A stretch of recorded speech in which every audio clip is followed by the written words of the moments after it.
Well, good morning, everybody. It's good to be out here. It's cold out here in this room, and I mean it's chilly. And I've got two shirts on, and I don't have no heat out here. It's supposed to get cold tonight. I was opening my Bible at random, like I usually do, and my eye caught verse 9 in the chapter 46 of Isaiah. Isaiah 46 and verse 9. Now, verse 9 and 10 sort of connect together, but I'm thinking that verse 9 is the main topic. I want everybody to know that when I start the video, I have no clue of how this is going to turn out. I have absolutely no clue. My desire is for the Lord to just bless what's being done, because I do not see the end from the beginning. I don't see how this is going to end. I see how it begins, but I have no clue of how the Lord will do the ending of this. I was looking at verse 9. Let me read it real quick.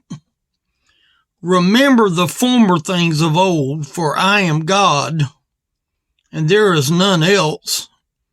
I am God, and there is none like me. That there says a mouthful. But when I read it, I noticed there was quite a few slanted words.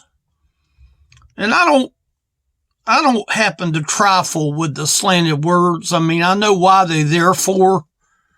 They're there for clarification, to help clarify what the Bible is actually saying. But then there's times that I just like to read the straight up words.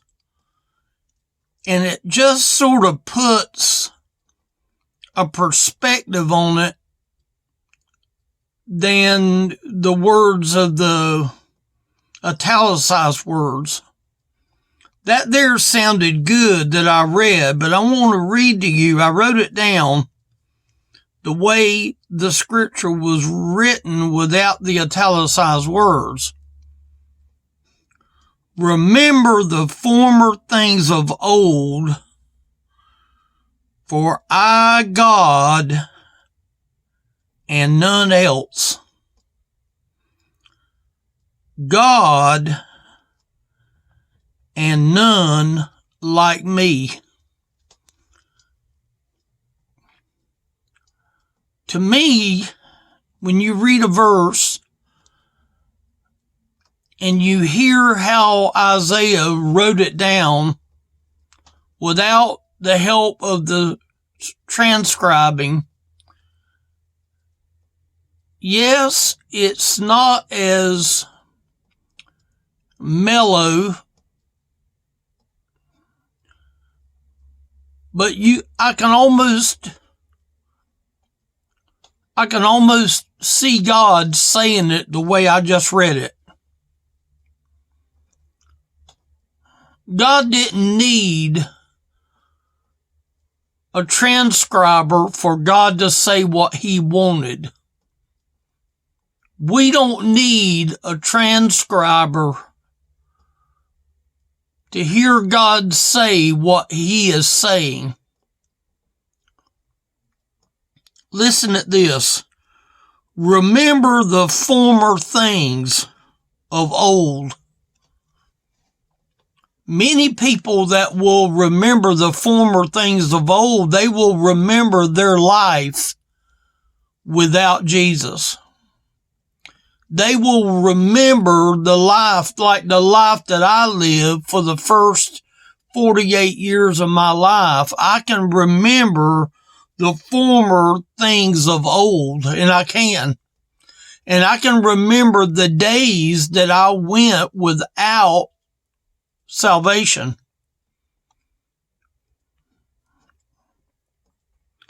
Remember the former things of old, for I, God, and none else. For I, God, me, talking about God here, me, God. For I, God, and none else. Meaning, there's nothing else in life that should affect me more than God.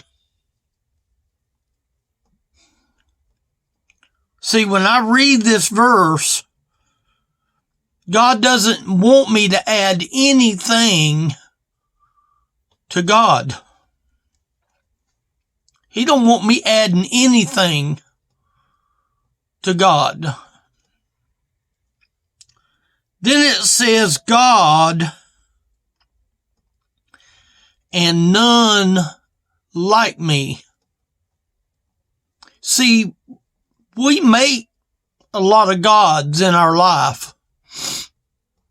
We let our money be our God. We let our home be our God. We let our workplace be our God. We let our families be our God. We let our way of the vehicles that we drive, we let that be a way of God.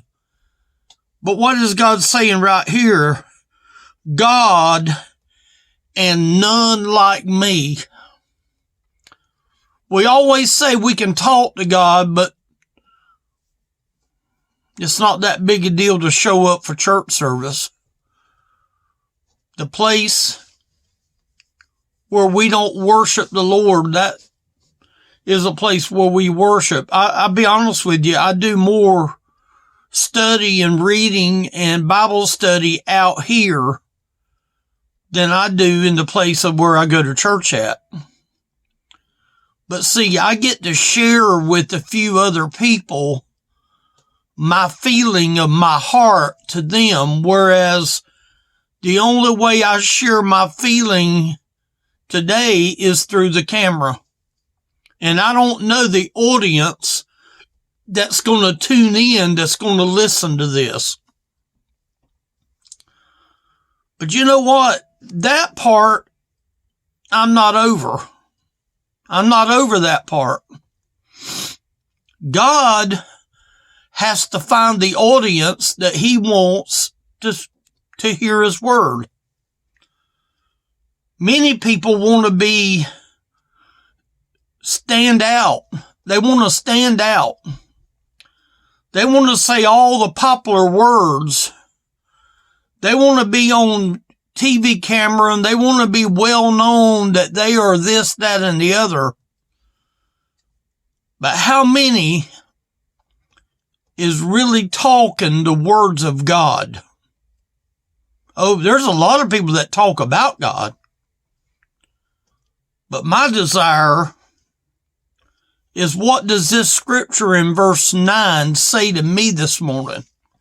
Now, many people is going to take verse 9 and try to apply it everywhere else in the scripture in the Bible.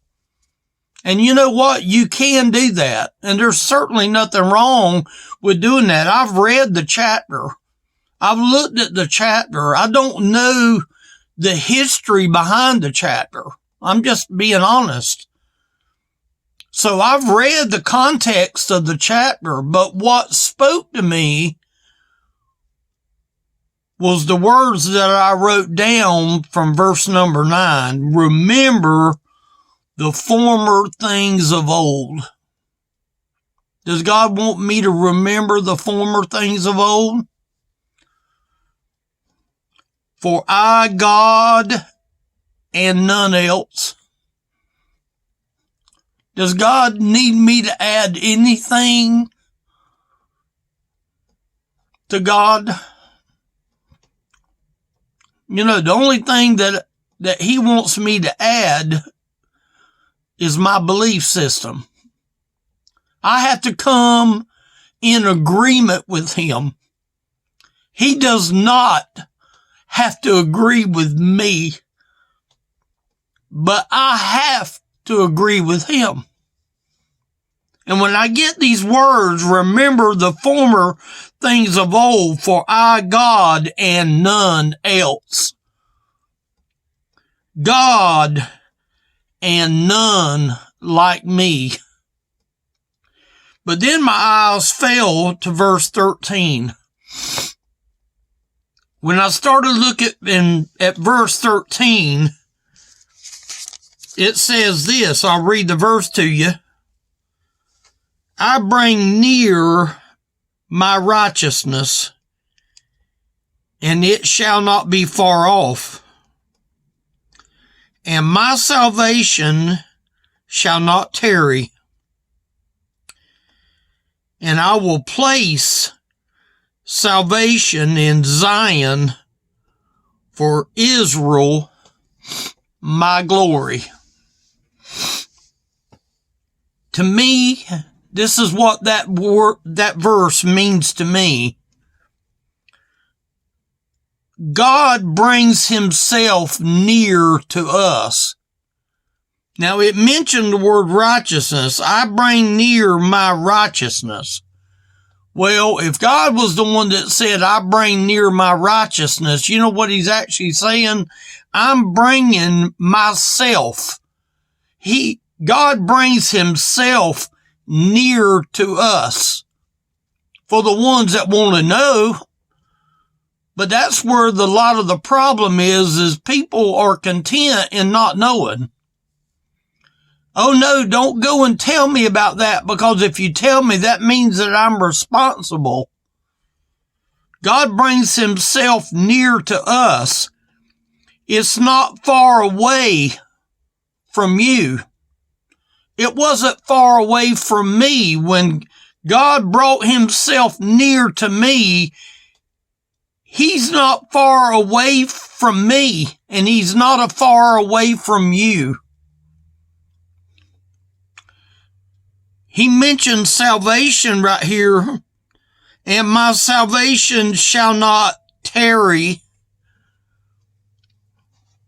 What is he saying here?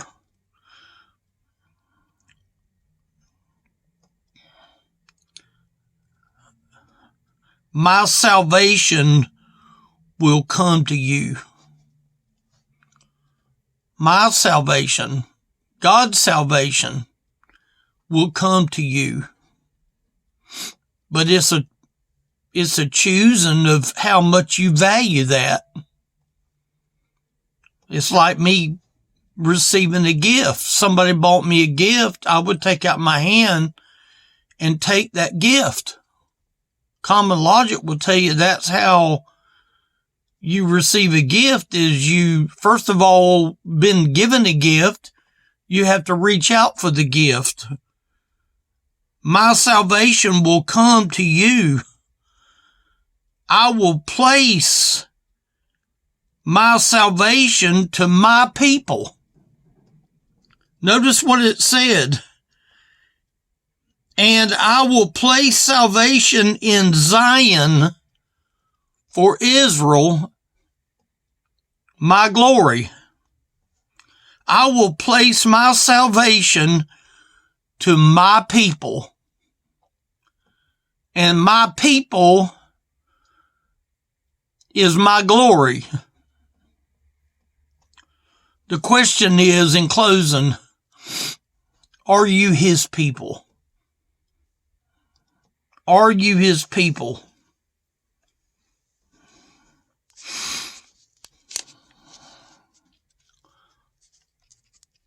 Is God getting glory in you? You notice that at the end, I will place my salvation in Zion for Israel, my glory. Is God getting glory in you? You know, if you go back up to that verse 9, remember the former things of old. Some of our former things didn't work too well. For I, God, and none else. There's a lot of people that is mixed and intertwined all kinds of things. It's cold here today. My wife is going to cook a big old pot of vegetable soup today. She's already got the stuff out waiting to put it all together in that pot. And when she mixes everything together, she's going to have to let it cook for a number of hours to make it good. She's going to be adding this, that, and the other times 5 to make a good, truly good pot of soup. And we will enjoy that pot of soup when she gets everything together and gets it warmed up and gets it cooked and get it where it's salty enough. Then it's good. What is the Lord saying here? For I, God, and none else. See, a lot of people are trying to add their additives to the I, God. Just like my wife's going to add additives to the soup. But we should never add anything to I, God, and none else.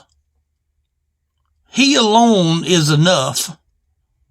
He alone is enough. God and none like me. Now that's what that verse right there is saying. There's none like him. Is God getting glory? Is he going to get glory in this little message when I post this online? Is God going to get glory in this? You know, my desire is not to come out here and move around scripture to make it say what I want it to say. I can only read to you what I believe the Lord gave me in this verse 9 and then in verse 13. And you know what? It's really up to the individual to decide the value of what's being said. I guess in a nutshell, in the closing moment that I have, don't add anything to God when it comes to your wisdom or the things that you think is important to God. Don't do that. Remember the former things of old. For I, God, and none else. God and none like me. That's what you need to remember today. There's nothing like God. All he's waiting on you is you. He's waiting on you. He's wanting you to remember the former things. The former things might be the parts that the Lord wants you to forget about, the former things. Maybe he might be wanting you to think about the other things like, for I, God, and none else.